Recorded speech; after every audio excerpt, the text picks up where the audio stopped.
আমি দেবী অন্নপূর্ণা, প্রকাশ মোর কাশীতে, চৈত্র মাসে মোর পূজা, শুক্লা অষ্টমী তিথিতে।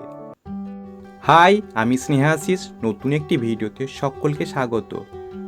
ইনি পাশ থেকে বলছেন, তোমাকে তো সবাই চিনে, আমাকে তো কেউ চিনে না, আমার পরিচয়টা দাও। ঠিক আছে, ইনি হলেন আমাদের বাড়ির নন্দী মহারাজ। আমার মাসি বাড়ির আদর করে নাম দিয়েছে একটি, সেটি হলো নন্দু। এ হলো আমাদের বাড়ির কিউট একটি সদস্য। বেশ 1-2 মাস হলো এসেছে আমাদের বাড়িতে, মানে আমাদের বাড়ির গরুর বাছুর। এটা খুব কিউট বা মিষ্টি। শুভ অন্নপূর্ণা পুজো, শুভ বাসন্তী পুজো, শুভ রামনবমী, সব একই সাথে ছিল। তো একসাথে সবাই তোমাদের সকলকে উইশ করলাম। আর এটা হলো আমাদের বাড়ির গরুর দুধ, যেটি পুরোটাই খাঁটি, কোনো রকম জল মেশানো নাই। আর এই দুধ দিয়ে আজকে হবে পরমান্ন। আজকে আমার জীবনে একটি ঘটনা তোমাদের সাথে শেয়ার করব। তো দেখতে পাচ্ছ আলো চাল ভেজানো রয়েছে, এই আলো চাল যেটি ঠাকুরের পুজোয় দেওয়া হয়। আর এখানে রয়েছে চিনি। আর এখন আলো চালের ওপর ঘি দেওয়া হচ্ছে, যেটি আলো চালটি মেখে রাখা হবে কিছুক্ষণের জন্য। আর আজকে আমি বললাম না একটি ঘটনা শেয়ার করব, সেটি হলো আমি না সেভাবে কোনো রান্নাঘর দিয়ে সেভাবে যাওয়া নেই। ওই ভাত হয় কীভাবে এটুকু আমি জানি, হয়তো করেছি বললে হয়তো 1-2বার ভাত করেছি, সেটা বলা যাবে না, এরকম একটা ব্যাপার। তো কীরকম ভাতের প্রসেসটা মানে কীভাবে তৈরি হয় সেটা জানি, কিন্তু কোনো দিন আমি রান্না সেভাবে করিনি। আজ প্রথমবার আমি রান্না করব, তার উপরেও পরমান্ন, মা অন্নপূর্ণার ভোগ। তো সেটাই এখন আমি চালটা মাখছি। যেহেতু কি এর পেছনে একটা স্টোরি রয়েছে, সেই স্টোরিটা তোমাদেরকে সবটাই বলবো।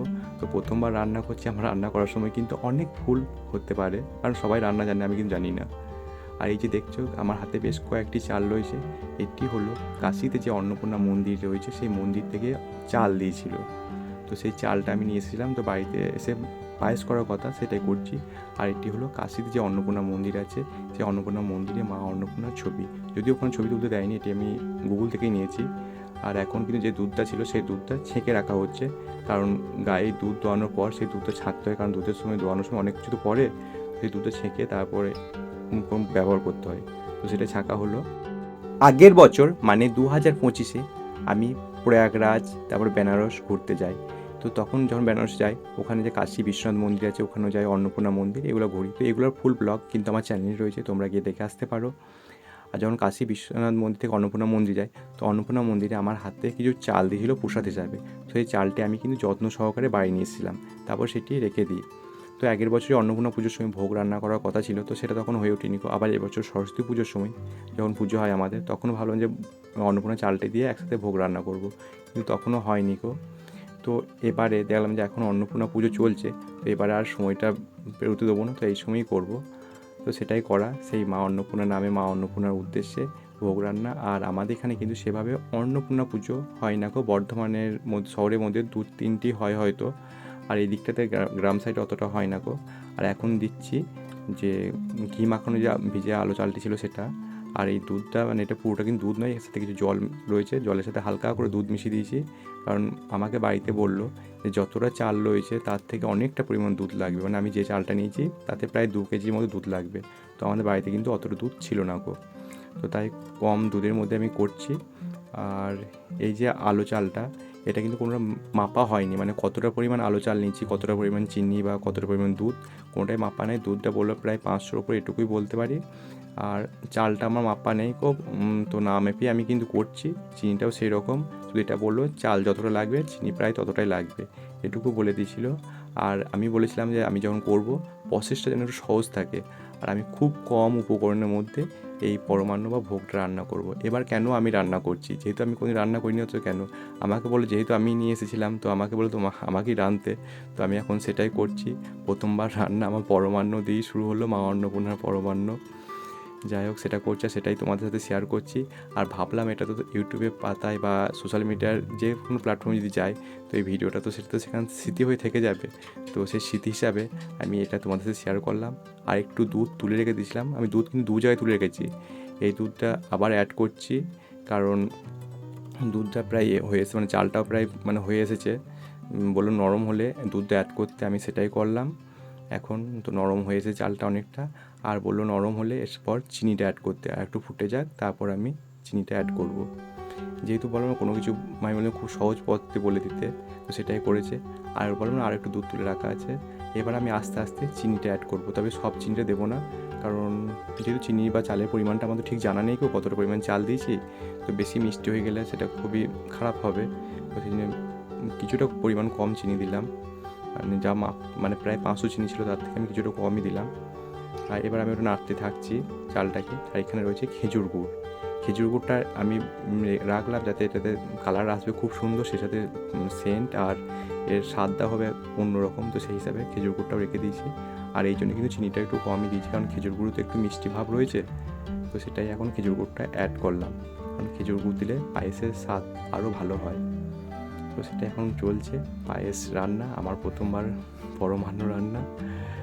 তো কালার এখন আসতে শুরু হয়েছে। প্রথম ভাবলাম যে কী ব্যাপার, দেওয়ার পরও কালার আসছে না, আর আমাকে বলে দিয়েছিল যে পায়েসটা নাড়তে, যাতে না নাড়লে কিন্তু পায়েসটা তলায় ধরে যাবে, তো সেই জন্য আমি পায়েসটা নাড়তেই থাকছি।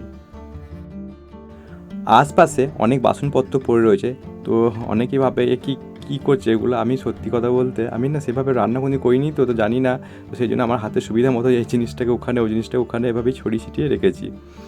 আর দেখছি পায়েসটা না খুব ফুটে উঠছে, এটা কিন্তু আমার জানা ছিল না গো। তো বেশ কয়েকবার হাতে পায়েও লেগেছে। আর এখন যে লাস্ট যে দুধটা রাখা ছিল সেটা আমি পায়েসের সাথে অ্যাড করে দিলাম। তো এই দুধটা দিয়ে এবার কিছুক্ষণের মধ্যে গ্যাসটি অফ করে দেবো। আর একটা জিনিস ফেস করি, যখন আমি পায়েসটা করছিলাম তখন কিন্তু হাতে না প্রচণ্ড স্টিমটা এসে লাগছিল। জানি না প্রথমবার রান্না করতে দেখেছি মুখে এসে কেমন ছিটকে লাগলো, ঠিক এই অসুবিধাটা আমি বারবার পড়ছিলাম। পৌরাণিক মতে অন্নপূর্ণা হলেন শস্যের দেবী। অন্ন দান করে ক্ষুধা নিবৃত্তি করেন যে দেবী, তিনিই হলেন অন্নপূর্ণা বা অন্নদা। অনাবৃষ্টি, অতিবৃষ্টি ও বন্যার ফলে ফসল নষ্ট হলে অর্থসামাজিক জীবনে নেমে আসে চরম দারিদ্রতা। কথিত আছে এই মরক বা দুর্ভিক্ষর হাত থেকে রেহাই পেতে শুরু হয় অন্নপূর্ণা পুজোর প্রচলন। আমার এখানে মা অন্নপূর্ণার ভোগ কমপ্লিট। এবার আমি ঠাকুরকে একটু ভোগ নিবেদন করার জন্য একটি ডিশে রাখলাম। তবে এইটা কিন্তু আমি ঠাকুরের পুজো হবে এমন নয়, তবে ঠাকুরের নামে তাই নিবেদন করার জন্য রাখলাম। আর কিছুটা ভোগ আমি আর একটা ছোটো হাঁড়িতে তুলে রাখছি, তাতে আমার দিতে সুবিধা হয় সেই জন্য। তো ভোগের রং খুবই ভালো এসেছে। প্রথম মনে হচ্ছে আরেকটু খেজুর গুড় দিলে আরেকটু কালার হয়তো হতো, বা নলেন গুড়, অনেকে খেজুর গুড় বলে বুঝতে পারবে না, তো এটাকে নলেন গুড়ও বলে। আর আমি সবার জন্য এখন ডিশে দিচ্ছি। আর এই অন্নপূর্ণার ভোগ আমি প্রায় 25 থেকে 27 জনকে হয়তো দিয়েছি, এরকম একটা হবে। কারণ এই সময় আমাদের বাড়ির মেম্বার অনেকে ছিল, সেই সাথে সাথে আমাদের বাড়িতে এসে অনেকে কাজ করছিল। আর সব থেকে ভালো লেগেছিলো এই সময় বেশ কয়েকজন কিন্তু তারা আমাদের বাড়িতে কাজ করতে হয়তো আসলো, তারা চেয়েও নিয়েছে, তো এটা আমার খুব ভালো লেগেছে। আর ভোগের স্বাদ আমি কেমন হয়েছে সেটা বলি। এটা কিন্তু আমি জানি না, আমি প্রথমবার করছি বলে এমন নয়, বা আমার নিজের নামটা বলার জন্য এমন নয়। সবাই বললো স্বাদ খুব ভালো হয়েছে, সবটাই মা অন্নপূর্ণার আশীর্বাদ, এখানে কিন্তু আমার কোনো ভূমিকা নেই। আর এটা হলো আমাদের বাড়ির নন্দী মহারাজ, তাকে আমি খাওয়াতে গেছি। সে প্রথমবার খাবো বলেই মুখটা বাড়ালো, কিন্তু জানি না ওর হয়তো এটা পছন্দ হয়নি গো, তাই মুখটা দেখবে কেমন ঘুরিয়ে নেবে, ব্যাস মুখ ঘুরিয়ে নিয়েছে। মানে সে আমরা কিছু খাবো না বললে মুখটা একবারে ঘুরিয়ে নিই, ও ঠিক সেই রকম। বললাম না খুব কিউট, কিন্তু আমি তো ছাড়বো না, আমি তোকে খাওয়াবোই। তো এখন আমি ওকে ধরে একটু খাইয়ে দিলাম। ঠাকুরের প্রসাদ সবাই খাচ্ছে, তো এরাও যেন না বাদ যায়।